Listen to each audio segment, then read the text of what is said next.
dia. Meu nome é Camundã e alguns me conhecem como Olavo, né? Eu sou servidor da FUNAI, sou estudante ainda de gestão ambiental, passei pela engenharia e sou do Conselho Indígena do DF e também sou morador da comunidade indígena Santuário dos Pajés. A primeira comunidade indígena que vai ser demarcada, homologada num território em situação urbana, né? Então, estar aqui presente e ouvir também os palestrantes aqui, os doutores, né, e a minha companheira aqui, parente, é muito importante para nós. Também sou parente dos Aticus. Ai, ai. Então, a minha fala vai ser um pouco fora e dentro ao mesmo tempo, né, do contexto que nós estamos falando aqui. Nós somos 305 povos, né, 274 línguas e mais os parentes isolados aqui no Brasil todo. 43% estão em situação urbana, né, e apenas temos 12,5% dos nossos territórios regularizados, né. Então, tem muita terra para poder regularizar e também ser valorizada, como já foi dito, né, anteriormente, pela mesa aqui, os conhecimentos dos povos indígenas, das comunidades tradicionais, ribeirinhas e outros, de ser incorporadas à ciência. Estamos trabalhando nisso, né? Aqui em Brasília nós somos mais de 100 estudantes indígenas, além do pessoal do doutorado, ali, o pessoal do mestrado. Tem uma dificuldade muito grande, principalmente esse ano, que nós vamos receber 84 alunos de graduação, alunos indígenas, e não vamos ter bolsa, né, para poder acompanhar esses alunos aí. No entanto, como o nosso lema lá de Roraima, né, a luta continua, a luta ela é constante. Como falou o professor, aqui a nossa cultura é dinâmica, então nós vamos aprendendo também a ser resilientes no meio que a gente vive. Quero falar um pouquinho da questão da luta para esse reconhecimento do nosso território, que ela tem várias coisas significativas, né? A primeira dela é esse pertencimento. Pertencimento não só do local onde nasceu, mas o pertencimento da terra. Os povos indígenas não tinham fronteira, não tinha divisão, eram vários povos e tinha vários, como diz assim, contato com outros povos, né? Inclusive de outros países, de muito longe. Assim também os guaranis perderam o seu território porque eles andavam muito também, né, pelo Brasil ali, inclusive vão se encontrar guarani lá no norte. E Aticum também tem no Pará, né? Eu tenho uma história aqui dos Aticum, tem um pessoal lá no Pará, uma pequena reserva indígena, porque eles saíram fugindo lá da violência, lá de Pernambuco. Mas ressignificar essa história, aqui no Santuário dos Pajés a gente reinventou a história indígena. Então, Santia Tapuia, né, é o precursor dessa história de dizer assim, não, eu não vou voltar para o meu território porque eu já vim praticamente expulso. Santia Tapuia era Funiô, né, eles se denominavam Tapuia porque era o clã deles, né, dos parentes lá, se denominavam mais Tapuia.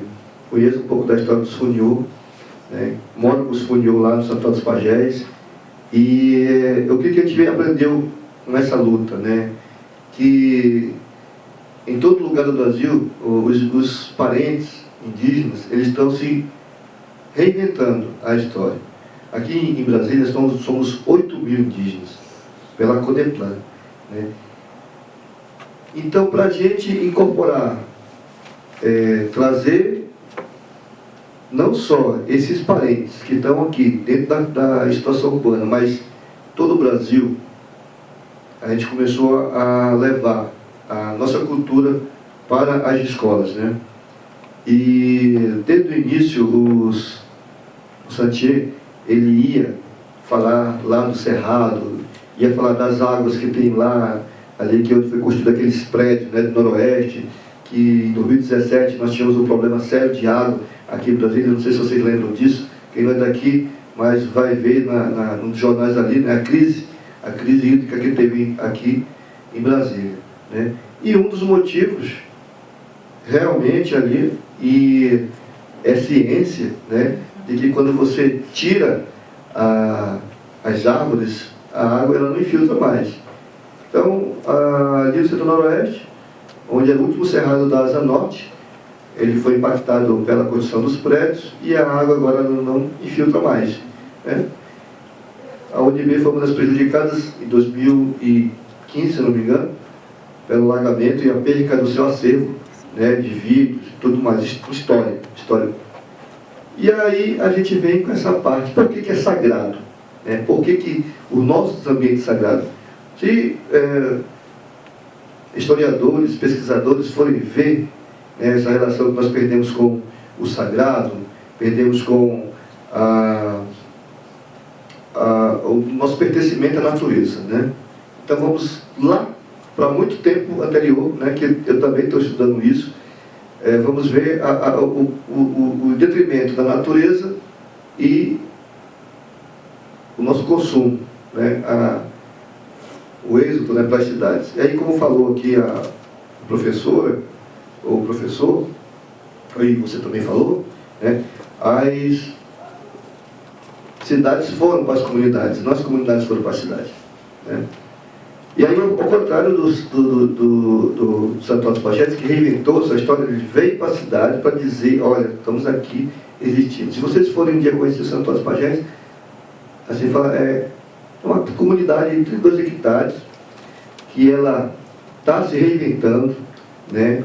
Conseguiu, aos olhos da sociedade, e isso é mudança, mudança de rumo, para que as pessoas comecem a entender como é importante uma comunidade indígena, como é importante uma comunidade tradicional, quilombola, ribeirinha, e para permanecer no seu local e em área de conservação, inclusive, né? A gente tem aí notado que é muito melhor ter gente presente e aprendendo a viver, se relacionando com a natureza. E agora, uma coisa interessante que eu vi nas falas dos nossos palestrantes, essa relação que é fato, né, que a gente não precisa estar aprendendo na universidade, né? Vocês foram para a universidade para aprender a gente, né, entender como é que a gente está aprendendo nós mesmos. Falou, olha, ele está falando isso, a gente já vive isso naturalmente, né? Então é mais fácil para o indígena, quando ele for se tornar doutor, ele falar da sua própria vida. E é isso que nós queremos, né? Queremos que os indígenas se tornem cientistas, pesquisadores, historiadores, porque aí vai com uma propriedade de fato mesmo, né? Porque aí você não precisa dizer que existe ou não existe, né? Você é parte disso. Quando os Opixana, eles fazem a sua passagem, eles vão para as árvores, vão para as estrelas, vão para a água, vão para o grão de areia. Então, o que nós somos, né? Somos parte desse todo. Somos uma coisinha minúscula, esse casco. E aí, reinventando a nossa história, a gente fez junto lá dentro da comunidade para poder alcançar as escolas, para poder ressignificar esse nosso estado. Porque não é, como diz minha paleta aqui, nós não somos os heróis, né, como tem herói super-homem aí, né, que salvou o Brasil da corrupção, né? Não somos esse herói, né? Somos essa pessoa que vai fazendo, mostrando simplesmente, é pela simplicidade que nós vamos fazendo. E aí a gente escreveu um livro para criança, porque a criança, ela, como vocês mesmos falaram aqui, olha, quando eu era criança, que ele estava lobisomem, né? Eu vi lá, queria ser cigano, né? Então a gente vai ensinando as crianças a ser semente, né? E é esse livrinho que nós estamos trabalhando nas escolas aqui do DF, e eu fui convidado agora para lançar. Veja como são as coisas, né? As pessoas que falam, santo de casa não faz milagre, né? Então a gente começou de fora. Eu vim para Brasília há 12 anos atrás, né? Tá, meus amigos aqui da FUNAI também estão aqui, me conhecem, né? E a gente veio fazendo a história acontecer aos poucos. E aí chegou o momento de a gente inventar, né? E entender que essa história, a nossa cultura oral, ela é importantíssima. Um professor, peguei carona com ele ontem, ele falou assim, Camu, você tem que ler mais, né? Mas, professor, eu não consigo ler muito, eu consigo ouvir muito. Enquanto vocês falavam, eu fechei o olho ali e ficava ouvindo vocês para poder, né, botar dentro de mim as coisas importantes que foram faladas. Então, a nossa cultura continua sendo oral. E quando vocês falam, eu ouço e depois reproduzo isso, ela já está carimbada ali, né, vai ser para frente. Se vocês mentirem, vai com uma mentira também, né? Então, não é bom mentir, é bom falar a verdade e a gente construir. E a gente não mentiu quando falou que o livro, ele fala que nós somos sementes. O sopro da vida é um pajé que vem na comunidade curar as pessoas, né? E a criança começa a entender que ela tem também que curar, mas curar de uma maneira que a gente está perdendo aqui. Nós perdemos, já entramos em colapso, né? Esse mundo já entrou em colapso, né? E não é eu, indígena, que estou falando, são os cientistas que estão falando, mas os políticos não estão nem aí para isso. Se eles tivessem interesses em defender a natureza, inclusive os netos deles, os filhos deles, eles estavam interessados em fazer coisas sustentáveis, né? A gente vê que as hidrelétricas ali hoje, esse ano que era para poder fazer avaliação de Belo Monte, né? Construir Belo Monte, não sabe nem o que vai ser de Belo Monte. E estão querendo construir mais, né? Em 90, a gente já ouvia os cientistas falar sobre os resíduos que tem das usinas nucleares, né? Esses resíduos, já veio falando há muito tempo sobre isso, onde é que vão jogar esses resíduos, onde é que a gente joga o nosso lixo, né? Então, tudo isso é a maneira tradicional, a maneira indígena que a gente vive, é importante para a ciência. É importante para a ciência como é que vocês veem. Não é o que eu consumo, não é um bicho que eu consumo, não é a maneira como eu produzo. É como a gente faz isso. Essa maneira de estar ligado diretamente, né, à natureza, à água, essa cosmovisão que as pessoas têm que começar.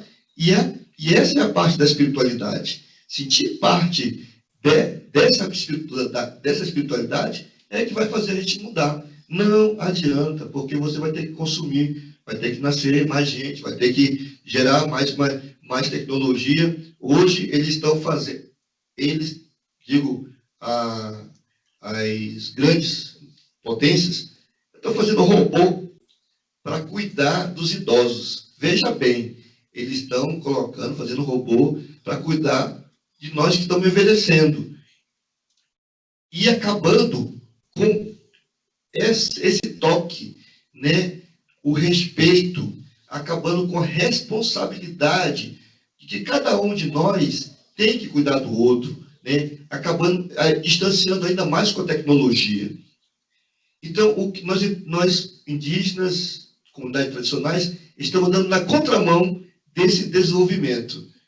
Na verdade, o que a gente viu, que a gente chegou até uma parte do desenvolvimento. Eu vi aquela antena lá com o celular, eu acho, né? Dos Maasai, e eu vi que a gente também apropriou-se também muito da tecnologia, mas para comunicação, para melhorar uma situação. Mas nós estamos retornando de novo a nós, né? E é importantíssima a valorização desse pensamento, né? Que a gente vai construindo, desenvolvendo, indo para frente, mas plantando mais. É essa forma que a gente tem do nosso caminho, né?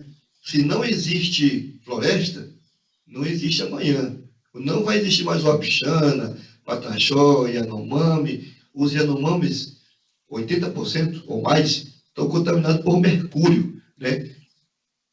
Por essa coisa que eles querem colocar, que é a mineração na legislação, né? As florestas estão prontas para ser destruídas pelo arrendamento que esse governo quer fazer nos territórios indígenas. Acabar com as áreas de conservação que são, para nós, e muitas vezes, sagradas, né? E aí tem uma correlação de pertencimento a essas coisas, porque nós estamos lá. Eu faço parte daquela pedra, eu faço parte daquela água, daquela cachoeira, eu sou aquela água, na verdade, né? Então, nessa simplicidade que os povos indígenas vão vendo, e que estão entendendo também essa ciência, que é a mesma coisa que vocês procuram, só que de uma forma muito mais para frente, né? Enquanto a gente não aprende que a gente faz parte dessa natureza, que é a primeira coisa que deveria ser feita nas escolas, né?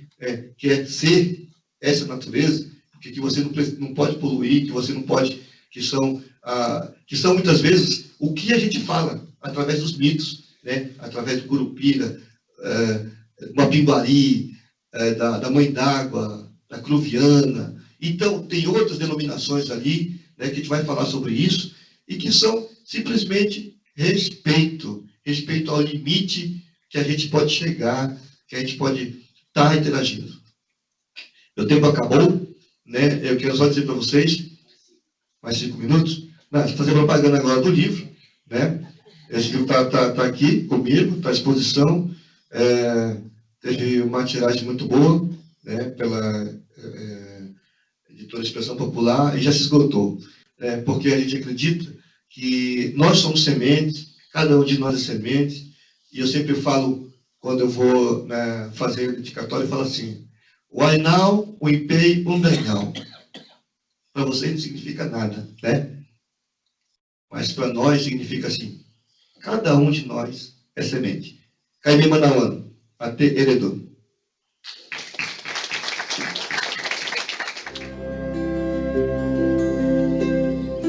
Hey.